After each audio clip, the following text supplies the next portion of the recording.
जी पीछे खड़े हैं जो औरों की गाड़ी में आए हैं लटके, मजबूरी में चुपचाप पड़े हैं जो औरों की गाड़ी में आहा आहा आहा आहा आहा।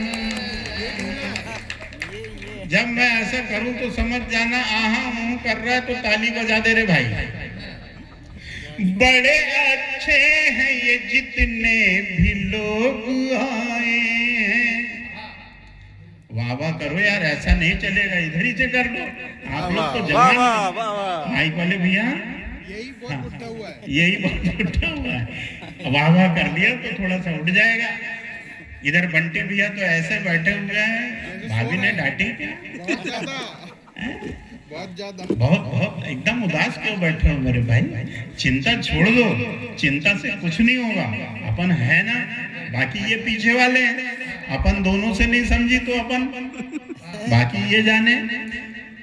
बड़े अच्छे हैं ये जितने भी लोग आए हैं, आके महफिल में चार चांद ये लगाए हैं। हो सके तो हम को दिल में बसाना यारो, हम भी तुम्हें दिल में बसाने को आज आए हैं। हम भी तुम्हें वाह वाह वाह वाह वाह वाह वाह। बहुत बढ़िया। वो दो पीछे खड़े हुए हैं, आप लोग ऐसे खंबे पे टिके हो। खंबा किस पे टिकेगा मेरे भाई? आके बैठ जाओ, बहुत अच्छी जगह है। हाँ ऐसा बैठ के, और वो उधर गांधी जी के 3 खड़े हो, इधर आ जाओ, बैठ जाओ बेटा, ऐसा बहुत बढ़िया। अब उधर वालों को तो अपन कुछ बोल ही नहीं सकते, वो इधर आ जाते तो और मजा आता। लेकिन वहां से आप लोग दांत निकाल रहे हो कि हंस रहे हो, कुछ समझ में नहीं आता। चंदा काट रहे क्या? बहुत बढ़िया, काटो।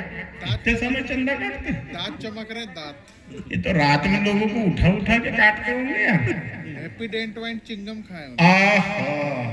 बहुत बहुत। वो हमारे मंच का कुल गुरु होता है शैलेश भैया। ये कुल गुरु जो होता है, अगर इसके मान सम्मान में आपने अगर भरपूर तालियां बजा दी, अगर इस कवि की कविताओं को रसास्वादन आपने मन से किया, आपको कविताएं अच्छी लगी और जोरदार तालियां अगर इसके काव्य पाठ में बज गई, तो हम समझेंगे कि आज का कवि सम्मेलन जो है वो बहुत ऊंचाई को प्राप्त होगा। बालाघाट भरवेली से हमारे बीच में भाई गोपाल दास शिंदे आए हैं, हास्य व्यंग का बहुत जबरदस्त कवि है।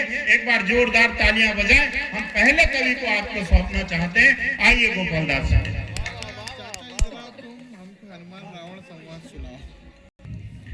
ग्राम करता हूँ, यहाँ की धरा को नमन करता हूँ, सभी श्रोताओं को नमन करता हूँ, कविता के मंच पे विराजित कवि गणों को नमन करता हूँ और मैं अपना काव्य पाठ आरंभ करता हूँ।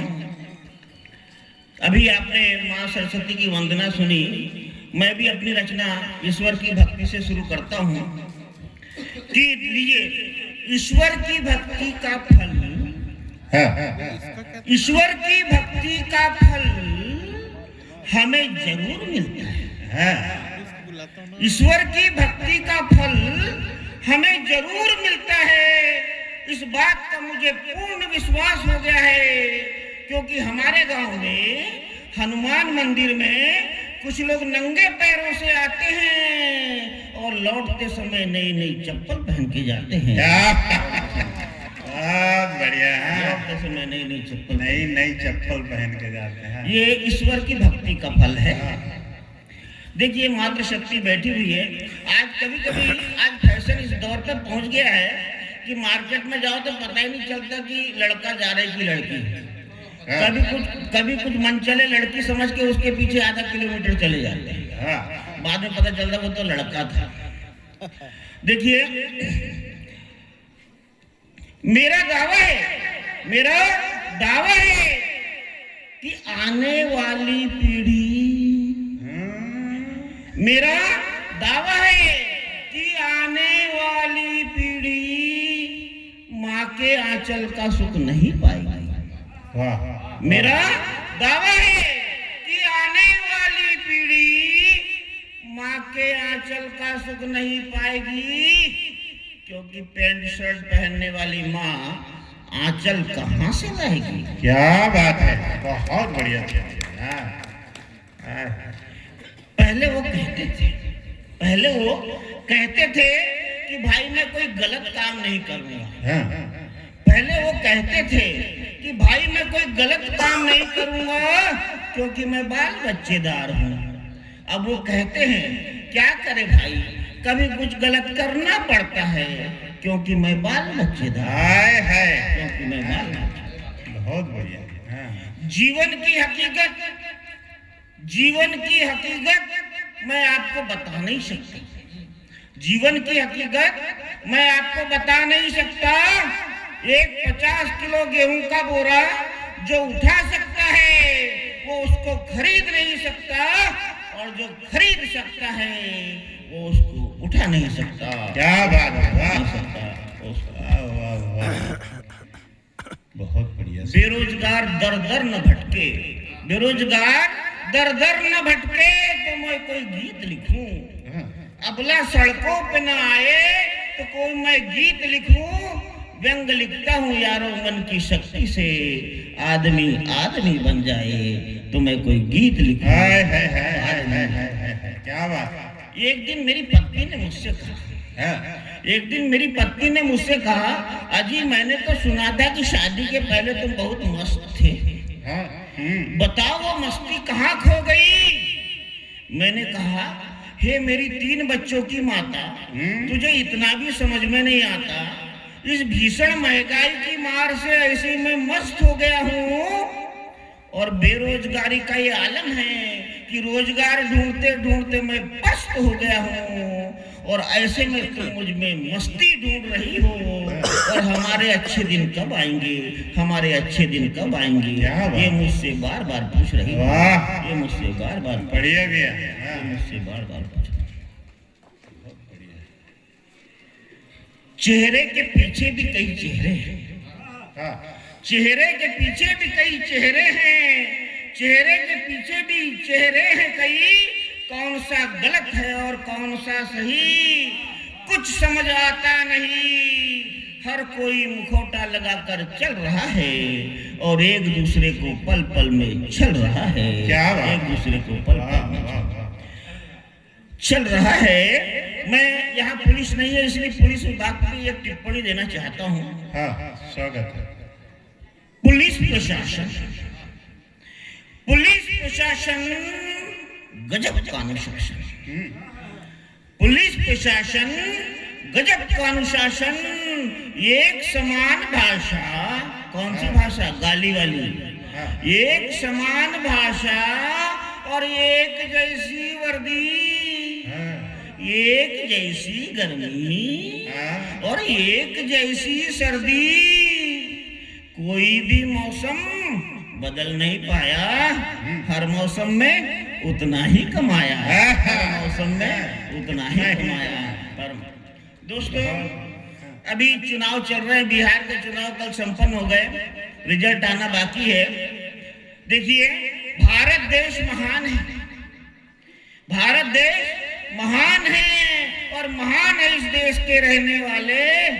अरे हम उन्हीं को वोट देते हैं जो रोज करते हैं घोटाले, जो रोज करते हैं घोटाले, जो रोज करते हैं। अभी चुनाव चला, एक चुनाव के एक दृश्य देना चाहता हूँ।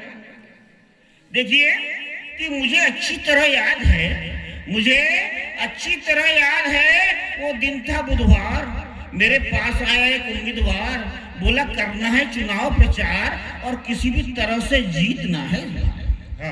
बोला करना है चुनाव प्रचार और किसी भी तरह से जीतना है इस बार। मैंने कहा इस समय बहुत कड़की है, कल से पत्नी भी भड़की है, बच्चों का बेहाल है, भूख से निढाल है, पहले थोड़ा राशन दिलवाओ फिर मुझसे भाषण कहलवाओ, पहले थोड़ा राशन दिलवाओ फिर मुझसे भाषण कहलवाओ। वह बोला तुम तो सन 1945 का नमूना हो, हमारा देश 15 अगस्त 1947 को आजाद हुआ था। वह बोला तुम तो सन 1945 का नमूना हो, अरे सन 47 के आगे आओ, थोड़ी सी आजादी तुम भी पाओ। दुनिया 21वीं सदी में जा रही है और तुम वहीं के वहीं खड़े हो, अभी तक राशन के पीछे पड़े हो। क्या बात है, अच्छा तुम व्याख्या। वहीं के वहीं खड़े हो, अभी तक राशन के पीछे पड़े हो। अरे तुम राशन की लाइन का चक्कर छोड़कर हमारी लाइन में आओ, पैंट शर्ट उतार कर कुर्ता पैजामा सिलवाओ, 2-4 नारे लगवाओ, झंडे बैनर बनवाओ, पार्टी के पोस्टर चिपकाओ, तुम्हें माल मिलेगा और हर साल मिलेगा। क्या बात है, तुम्हें माल मिलेगा और हर साल मिलेगा।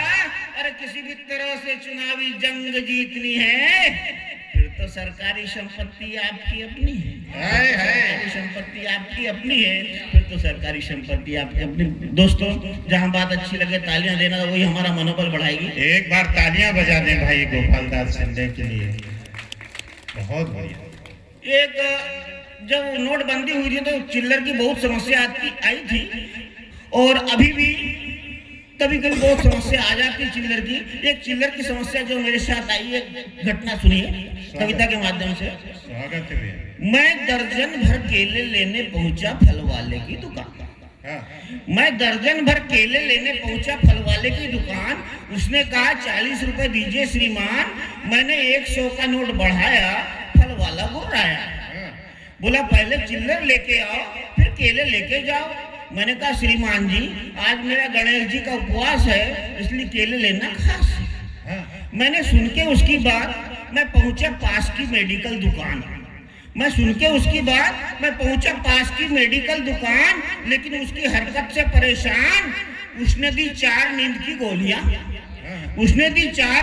गोलियां। बोला लेके जाओ और चुपचाप खा के सो जाओ। अरे सारी झंझट से छुटकारा पा जाओगे और कभी चिल्लर के वास्ते नहीं आओगे। जय हो। सारी झंझट से छुटकारा पा जाओगे और कभी चिल्लर के वास्ते नहीं आओगे। मैंने सुन के उसकी बात मैं पास की होटल में गया। मैंने कहा श्रीमान जी, मुझे 100 रुपए का छुट्टा चाहिए, हो सके तो जल्दी दिलवाइए। होटल वाले का जवाब सुनना जनाब। मैंने कहा श्रीमान जी, मुझे 100 रुपए का छुट्टा चाहिए, हो सके तो जल्दी दिलवाइए। होटल वाले ने कहा पहले 10 रुपए का कुछ खाइए, फिर 90 रुपए ले जाइए। क्या बात है। मैंने कहा श्रीमान जी, आज मेरा उपवास है, ऐसे में खाने में क्या खास है? उसने कहा चाय पीजिए। मैंने कहा 10 रुपए की चाय? मेरी तो निकल गई हाय, क्योंकि अभी तक अपन 5 रुपए की पी रहे हैं। मैंने कहा 10 रुपए की चाय मेरी निकल गई हाय। वो बोला आप अकेले नहीं पी सकते तो अपने 2 दोस्तों को बुलवाइए और 10 रुपए की चाय पिलवाइए और 90 रुपए खुशी खुशी ले जाइए। मैंने कहा श्रीमान जी, वैसे भी मैं दूध की चाय नहीं पीता। तो उसका जवाब सुनना जनाब। उसने कहा आपको शायद पता नहीं, हमारी होटल में शुद्ध घी मिलता है, वो भी चाय के दूध से ही निकलता है। इसीलिए मैं कहता हूँ हमारी होटल की चाय में पानी ही पानी है, इसे पीने में काहे की परेशानी है। पीने में मैंने सुन के उसकी बात, आप माने न माने, मैं पहुंच गया पुलिस थाने। मैं सुन के उसकी बात, आप माने या न माने, मैं पहुंच गया पुलिस थाने। हवलदार से कहा हुजूर, मुझे 100 रुपए का छुट्टा चाहिए, हो सके तो जल्दी दिलवाइए। हवलदार मुस्कुराया, बड़े प्यार से बिठाया। बोला बेटा, मैं तुम्हारी हिम्मत की दाद देता हूँ। हवलदार हूँ, देता नहीं हमेशा लेता हूँ। क्या बात है। हवलदार हूँ, देता नहीं हमेशा लेता हूँ। पहले बताओ ये 100 का नोट असली है कि नकली? मैंने कहा हुजूर, माई बाप, आप बात का बतंगड़ बढ़ा रहे हैं। मैं तो छुट्टा मांग रहा था, आप तो सीधे जेल भिजवा रहे हैं। उसने कहा बे चुपचाप ये नोट थाने में रख कर चला जाए, अन्यथा पछताएगा और थाने में छुट्टा मांगने कभी नहीं आएगा। थाने में छुट्टा मांगने। दोस्तों, हम बातें बहुत करते हैं, सुबह से शाम तक बातें करते। देखिए बातों की एक रचना थोड़ी तरन्नुम में कहना चाहूंगा। अब मेरी आवाज तो ऐसी माधुरी किरण जैसे नहीं है, लेकिन फिर भी मैं कोशिश करता हूँ। बातों ही बातों में प्यार हो गया,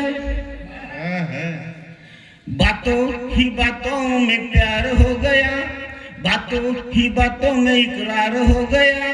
जरा सी बात कहने की बस देर थी, बातों ही बातों में तकरार हो गया। क्या बात संजय भैया।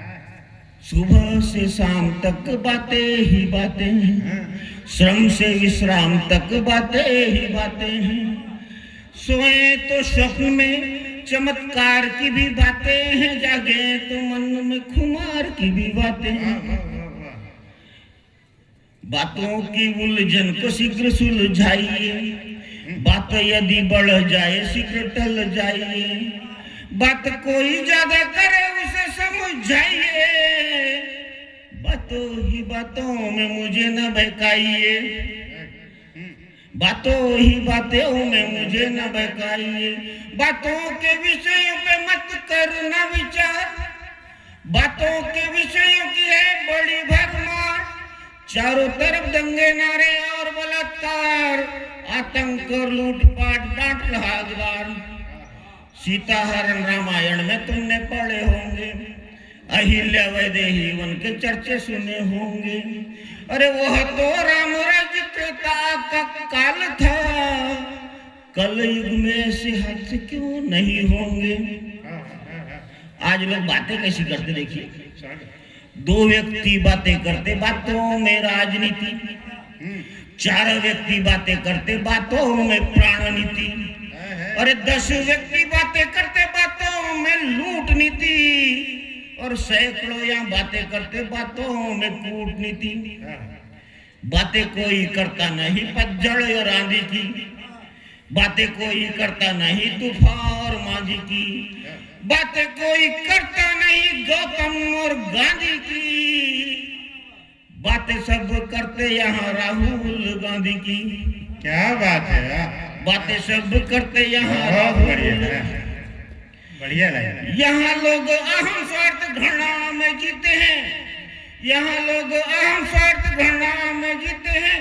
धन के लिए मन में मृग तृष्णा लिए फिरते हैं, और धर्म और नीतियों का व्यापार करते हैं।